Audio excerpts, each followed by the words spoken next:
बिस्मिल्लाहिर्रहमानिर्रहीम, अस्सलाम वालेकुम, good afternoon, good evening, good morning. जो जहाँ जिस हाल में और जिन एरियाज़ के अंदर मुझे सुन रहा है, देख रहा है, उन सब का बहुत बहुत शुक्रिया। आप हमारे साथ ज्वाइन करते हैं। जब से मैंने सोशल मीडिया साइट्स का सहारा लेकर आप लोगों तक पहुंचने की कोशिश की है, तब से बहुत सारी ख़बरें हमारी नज़रों से गुज़री हैं।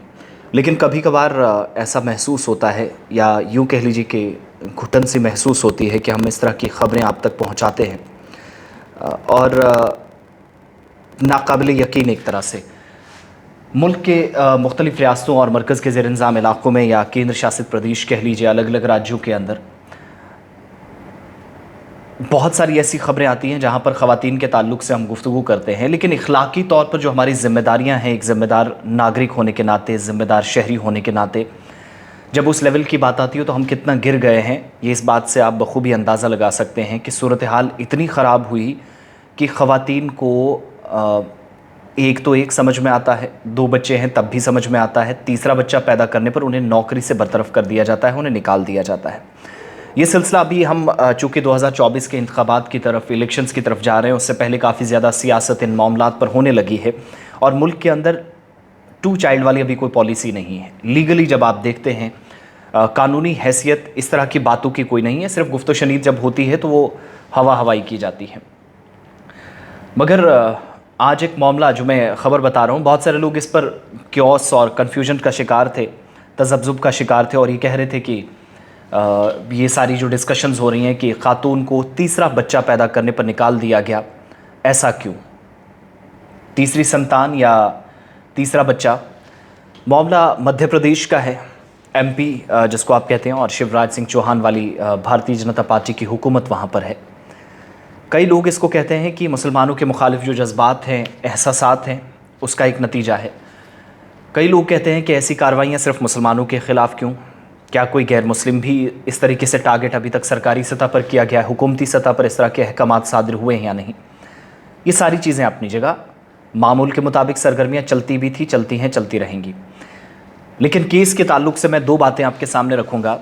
मध्य प्रदेश में रहमत बानो नाम की एक टीचर है, 2023 में, यानी आज जब आधा साल गुजर चुका है, हमें अलविदा कह चुका है, पहले 6 महीने लगभग ख़त्म होने वाले हैं और जून के वस्त में हम हैं। रहमत बानो की छुट्टी कर दी जाती है, सरकारी मुलाजमत उसकी ख़त्म कर दी जाती है, उसको नौकरी से निकाल दिया जाता है, बरतरफ़ कर दिया जाता है। ऐसा हुआ क्यों? क्योंकि उसने तीसरे बच्चे को जन्म दिया। अब यहाँ एक, चूँकि देखिए सोशल मीडिया पर बहुत सारे लोग आधी खबर सुनकर या देखकर उस खबर का बैकड्रॉप क्या है, पस मंज़र क्या है, उसकी तरफ जाने के लिए कोई सोचता नहीं है, कोई थोड़ी सी ख़ुद को अजियत नहीं पहुँचाता। सारी चीज़ें वो अननेसेसरी जहाँ पर उसको लगेगा वो सर्च करेगा, लेकिन रिसर्च बेस्ड जब चीज़ें होती हैं तो बदकिस्मती से वो ऐसा नहीं करता। मध्य प्रदेश से जब ये मामला सामने आया तो मैंने भी अपनी जगह देखा, परखा, सोचा कि ख़बरें तो सारे कर रहे हैं, लेकिन एक चीज़ कम से कम हमें जानने की ज़रूरत है, क्या ये कानून के मुताबिक है, कानून की रूह से सही है? लीगली ये जो रहमत बानो आप कह रही कि वो कोर्ट जाएंगे, उनके पास ऑप्शन ही अदालत जाने का है, तो सिविल कोर्ट क्या उसके पास कोई लीगली जो बैटल कर रही है वो सही है? कानूनी एतबार से, कानूनी रूह से किस हद तक सही है, कितना गलत, कितना सही है? मध्य प्रदेश के अंदर एक कानून बनाया गया है। रिसर्च करने पर, पढ़ने पर, समझने परखने पर हमें पता चला कि मध्य प्रदेश में एक ऑर्डिनेंस असेंबली में आया था, जिसको बाद में पारित किया गया, पास किया गया फुल मेजॉरिटी के साथ, अक्सरियत के साथ। बेशतर जो अरकान असेंबली थे, मेंबर ऑफ लेजिस्लेटिव असेंबली थे, उन्होंने ये माना कि अगर कोई सरकारी मुलाजिम है, बिलखुसूस टीचर्स, वो तीसरे बच्चे को जन्म देता है तो उसको नौकरी से निकाल दिया जाएगा। ये वहाँ का कानून है। नेशनल लेवल पे आप देखेंगे सुप्रीम कोर्ट की कोई गाइडलाइंस तो है नहीं। हालांकि 2024 से पहले ये कहा जा रहा है कि जनसंख्या नियंत्रण कानून होना चाहिए, पॉपुलेशन को कैसे कंट्रोल किया जाए। तो पॉपुलेशन को देखते हुए, यह जो अभी वर्ल्ड रिकॉर्ड बना है, 140 करोड़ के अबव इंडियन पॉपुलेशन चली गई है। जब हमने चाइना को पीछे छोड़ा तो उस वक्त ये सारी बातें की जाने लगी।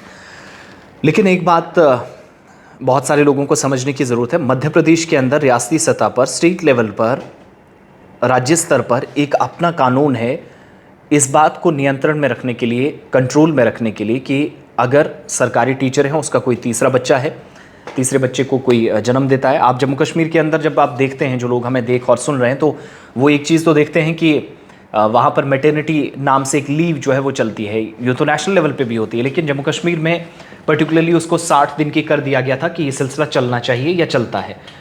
कुछ उसमें इंक्रीज़ भी किया गया था, एग्जैक्टली पिछली बार मैंने आपको बताया था। लेकिन ये नहीं है कि अगर किसी ने तीसरे बच्चे को जन्म दिया तो उसकी छुट्टी कर दी जाएगी। मध्य प्रदेश के अंदर कानून है और इसी कानून के तहत रहमत बानो की छुट्टी कर दी गई। अब एक और चीज़ थोड़ी सी हैरानी आपको होगी कि 2009 में वो तीसरे बच्चे को जन्म देती है, रहमत बानो।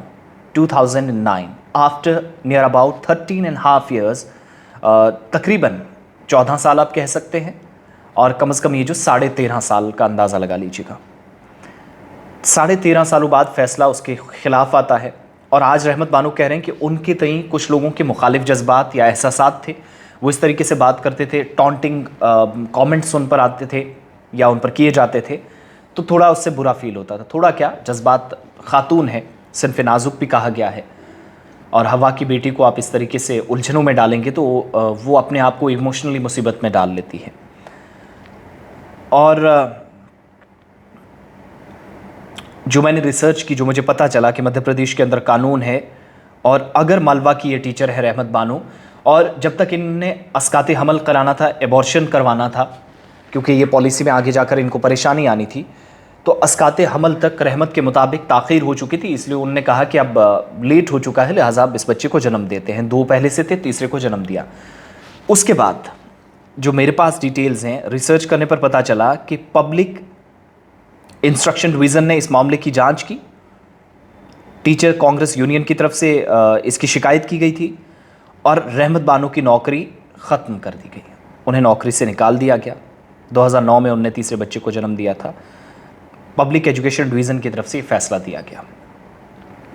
और मीडिया रिपोर्ट्स ये भी हैं कि रहमत को सरकारी मुलाजमतों से तीसरे बच्चे की हुक्मरानी का इल्म था, लेकिन चूँकि अस्काते हमल, जब मैं शुरुआत में कह चुका, जब उनने अबॉर्शन इस सिलसिले में अगर करवाना भी था, तो यहाँ पर यह हुआ कि अस्काते हमल के लिए बहुत देर हो चुकी थी और डॉक्टर अस्काते हमल से मना कर रहे थे, इसलिए उन्होंने किसी तरीके से ना अपने बच्चे की जान खतरे में डाली। रहमत ने तीसरे बच्चे को जन्म दिया।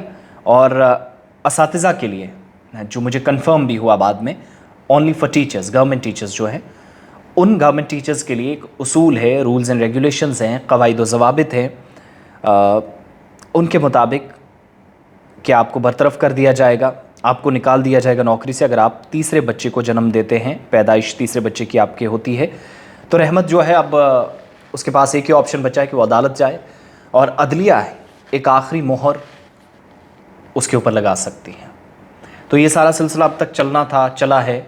और बदकिस्मती हमारी ये कि माशरे के अंदर इखलाकी तौर पर, मैं जिस बात के साथ अपनी बात का आगाज़ किया था, इखलाकी ज़िम्मेदारी हम समझ नहीं रहे हैं। जिन लोगों ने शिकायत की, उनमें से मैंने जब अपने लेवल पे देखा और कुछ चीज़ें रिसर्च की, पता चला कि बेशतर लोग ऐसे हैं, सरकारी मुलाजमतें हैं, लेकिन उसके बावजूद भी उन्होंने शिकायत की। अब यहाँ से थोड़ा सा आगे जाएंगे तो लॉ एंड ऑर्डर की जब बात होती है, उससे हट कर थोड़ा सा सरकारी सतह पर आप देखेंगे तो कवानीन में भी कई बार खिलाफ वर्जी होती है, या कवानीन भी कई बार मुखालिफ सिमत में चले जाते हैं। अगर सरकारी मुलाजमत में ये कवानीन लागू हो सकते हैं, तो फिर सिर्फ असातिज़ा के लिए क्यों? इस चीज़ पर थोड़ी तवज्जो मरकूज़ करने की ज़रूरत है, वक्त की ज़रूरत भी है। और आप अपनी बात ज़रूर रखिएगा। आई होप आप कमेंट सेक्शन में जाकर अपनी बात रखेंगे कि तीसरा बच्चा पैदा करने पर नौकरी से निकाल दिया जाता है, ये फ़ैसला कितना सही? अगर ऐसा सही है तो क्या ये सबके लिए फिर होना चाहिए, इक्वल टू ऑल? आप अपनी आरा पेश कीजिएगा, अपना कमेंट हम तक ज़रूर पहुंचाइएगा। बहुत बहुत शुक्रिया। आसिफ रशीद को आप इजाज़त ज़रूर देंगे, लेकिन बहुत जल्द कुछ नई वीडियोज़, नई तस्वीर और कुछ नई अपडेट्स के साथ आपकी खिदमत में मैं ज़रूर हाजिर हूँगा। अपना बहुत सारा ख्याल रखिएगा और अपनी ख़ास दुआओं का हिस्सा उस वक्त हमें ज़रूर बनाइएगा जब भी आपके हाथ अल्लाह रब्बुल इज़्ज़त की बारगाह में, पाक बारगाह में, फ़िज़ा में बुलंद हो, तो हम सबको याद कीजिएगा। बहुत बहुत शुक्रिया।